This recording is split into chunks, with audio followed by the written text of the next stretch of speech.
My experience in the Dallas Morning News was positive in a way. I mean, as I say, I came to America with a working visa to be in an editorial position.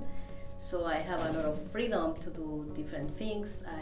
What I saw in my experience is that in general, women in editorial positions are not paid equally than men in the same editorial positions. We do the same kind of job, but the payment is usually different. And also you can see that not just in gender, also in ethnicity.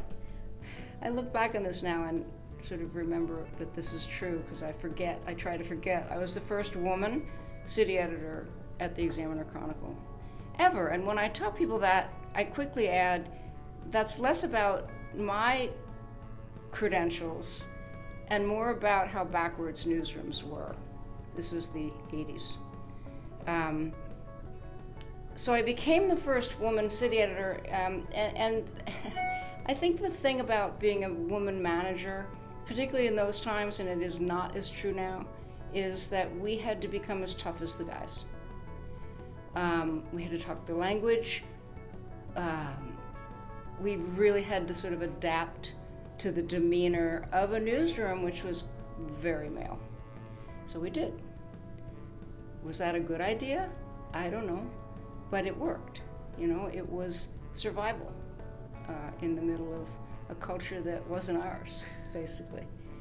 Women being in newsrooms and being in management positions in newsrooms hasn't changed the culture of newsrooms as much as I thought it would have. There are a lot of women in management in newspapers, newsrooms now. It's changed it some. It's made it a lot more humane. The atmosphere of a newsroom can be a lot more humane. It can be a lot more conscious, I think is probably the word I would use. But there are also women who are in management position in newsrooms who are still the old guard, wield their power people. So it's changed it some. And when I walk into a newsroom now, I'm happy to see as many women as I do, particularly in the offices of the higher management. But I can't assume that means that the culture of whatever newsroom I'm in is that much different. When I started working in journalism, women, we were the minority, really. I have some ages, some years now, but we were the minority most of the time.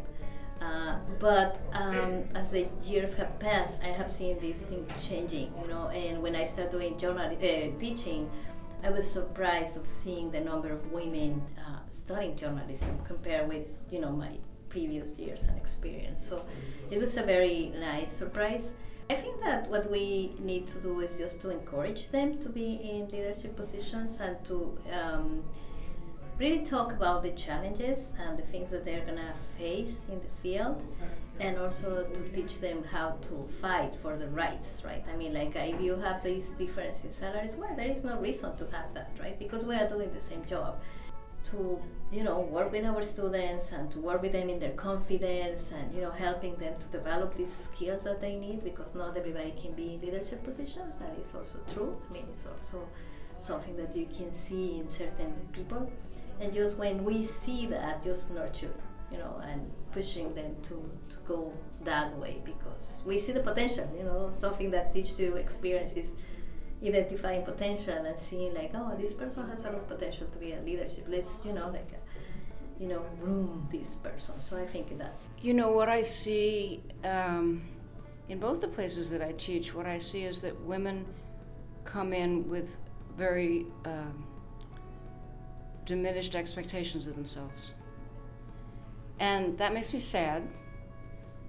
And what I try to do is show and tell them, what are you doing down there?